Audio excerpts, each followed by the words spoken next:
एक आर्टिकल लिखा था जिसमें मैंने ये मांग की थी, क्लास इज द इशू। मेरे आर्टिकल का नाम है, इंटरनेट पर आज भी आप पढ़ सकते हैं, जिसमें मैंने ये मांग की थी कि there must be a OBC plan, there must be a plan according to the population of OBCs. अगर ओबीसी की आबादी, उनका पॉपुलेशन 50% है, तो प्लान बजट में से 3.5 लाख करोड़ रुपया ओबीसी के लिए खर्चा होने चाहिए। हर एक को मिलेगा 6,000 से 60,000 रुपया विकास के लिए। हर एक को मिलेगा, इसका मतलब हर एक के बैंक में नहीं जमा होगा, हर एक के जेब में नहीं आएगा, हर एक के हाथ में नहीं आएगा, हर एक के अकाउंट पे। इसका मतलब आपके बच्चों की शिक्षा के लिए, दवाइयों के लिए, घर बनवाने के लिए, रोजगार के लिए। दोस्तों, ओबीसी के लिए जो नेशनल डेवलपमेंट फाइनेंस कॉर्पोरेशन बना है, पूरे भारत के 50 करोड़ ओबीसी के लिए, उनके लिए इस साल के बजट में कितना पैसा दिया गया है जानते हैं? 20 करोड़ रुपया। ओबीसी कितने हैं? 50 करोड़, 60 करोड़। तो 60 करोड़ लोगों को 20 करोड़ रुपया, 20 करोड़।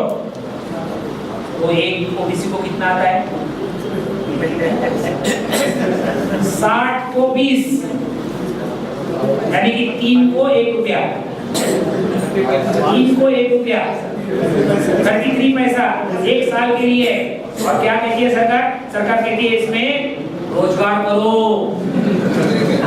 होटल खोलो, दवाखाना खोलो, दुकान खोलो, फैक्ट्री बनाओ। ये क्यों देते हैं पैसे? आप रोजगार ढूंढो, अपना खुद का रोजगार बनाओ। दोस्तों, इस देश की ओबीसी की दुर्गति क्यों है? कारण यह है कि हम ये जानते ही नहीं है कि इस देश के बजट में हमारा क्या हिस्सा है, कितना होना चाहिए।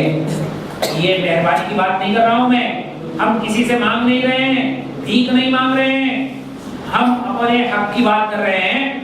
और खास करके ओबीसी, मैं जानता हूं पूरे देश का ओबीसी अपने देवता के प्रति, भगवान के प्रति, धर्म के प्रति, जाति के प्रति ईमानदार है। तो मैं कुछ ऐसी इन्हीं गिनी चुनी 3 बातें आपके सामने रखना चाहूंगा। रामायण आप सबने पढ़ा है, रामायण आप सब जानते हैं ना? अभी बहुत सीरियस हो गए, अभी कह रहे हैं कि नहीं बताएंगे ही नहीं। आप कुछ भी पूछो, हम नहीं बताएंगे। आपने गुस्सा किया ना मोबाइल पे, अभी नहीं बात करते। चलो, रामायण पढ़ा है ना? तो रामायण की कथा क्या है? जबकि राम गद्दी पर बैठने वाले थे, कैकेयी ने कहा मेरा भरत बैठेगा, राम को वनवास जाना होगा। यानी कि गद्दी पर कौन बैठेगा, सत्ता किसे मिलेगी, ट्रेजरी किसे मिलेगी, किसका हिस्सा क्या होगा, क्या रामायण की सीख है? मैं ये सोचता हूँ कि रामायण की सीख ये है कि सत्ता का हिस्सा किसे मिलेगा, कितना मिलेगा। गद्दी राम को मिलेगी या गद्दी भरत को मिलेगी? महाभारत आप सबने सुना है, पढ़ा है, जानते हैं। क्या कथा है? पांडव कह रहे थे हमारे हिस्से का हमें दो, और कौरव कह रहे थे नहीं मिलने वाला। तो पांडवों ने कहा कैसे नहीं मिलता है? लड़ाई करके ले लेते हैं। और हुई महाभारत की लड़ाई। अब मुद्दा ये है कि रामायण तो पढ़ते हैं, सुनते हैं, देखते हैं, महाभारत तो पढ़ते हैं, देखते हैं, सुनते हैं, लेकिन सीख क्या लेते हैं? सीख ये लेते हैं मांगना नहीं चाहिए, अपने हक का बिल्कुल नहीं मांगना चाहिए, अपने हक के लिए बिल्कुल नहीं लड़ना चाहिए। अब मैं और एक उदाहरण देता हूँ। छत्रपति शिवाजी महाराज, जिन्होंने स्वराज का निर्माण किया, फिर आए यहाँ गोवलकोंडा में, यहाँ हैदराबाद के बाजू में गोवलकोंडा में कुतुब शाह से मिले, जानते हैं ना? आए यहाँ पर, मुलाकात की, यहाँ से गए तंजावर में गए, मद्रास के पास, और वहाँ पे शाहजी राजे उनके पिता की जागीर थी, जो कि उनके दूसरे भाई वेंकोजी राजे के साथ थी। वेंकोजी राजे की माँ अलग थी, शिवाजी महाराज की माँ अलग थी, पिताजी एक ही थे, यानी कि सौतेले भाई थे। तो वेंकोजी राजे से क्या कहा शिवाजी राजे ने? शिवाजी महाराज ने कहा देखो भाई, आधा हिस्सा मुझे मिलना चाहिए, क्योंकि ये पिता की जागीर है, पिता का राज है, पिता की स्टेट है, आधा मुझे मिलना चाहिए, आधा आप ले लो। वेंकोजी ने कहा नहीं मिलता, चले जाओ, नहीं देता। क्या किया शिवाजी महाराज ने? लड़ाई की, तलवार निकाली, सौतेले भाई के साथ लड़ाई की और आधा हिस्सा लिया। मतलब क्या है मालूम है?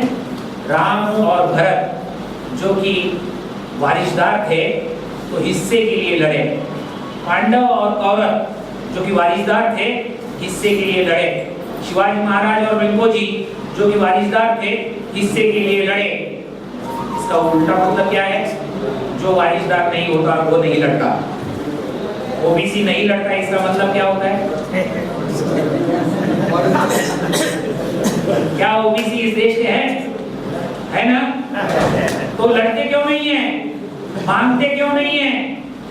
देखो दोस्तों, हम दूसरे के हिस्से का नहीं मांग रहे हैं, हमें दूसरों का नहीं चाहिए, हमें दलितों का नहीं चाहिए, ओबीसी का चाहिए, यानी कि आदिवासी को नहीं चाहिए, हमें सिर्फ ओबीसी के हिस्से का चाहिए। और इसीलिए हमारी मांग ये है कि there must be a OBC plan, OBC का बजट में उनकी संख्या के अनुपात में हिस्सा होनी चाहिए। तो क्या अड़चने हैं? 3 अड़चने बताई जाती हैं प्लानिंग कमीशन के 11/5 के रिपोर्ट में। ये प्रकाशित हो चुका है, ये छप चुका है, रिपोर्ट अवेलेबल है मार्केट में, इंटरनेट में भी है। Volume number 1 page number 120। क्या लिखा है प्लानिंग कमीशन ने?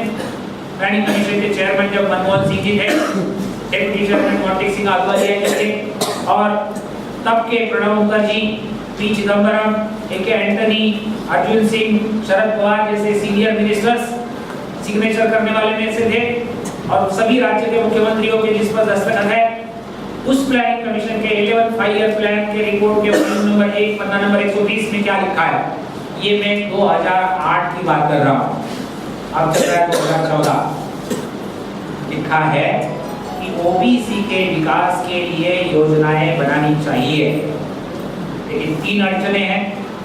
पहली अड़चन ये है कि हम जानते ही नहीं कि ओबीसी की आबादी कितनी है, क्या पॉपुलेशन है। मेहरबानी की है इतना तो पता है, कितनी आबादी है वो पता नहीं, बात अलग है कि ओबीसी है इतना तो पता है, चलो पता है कि है। अब मुद्दा है कि उनकी आबादी पता नहीं है।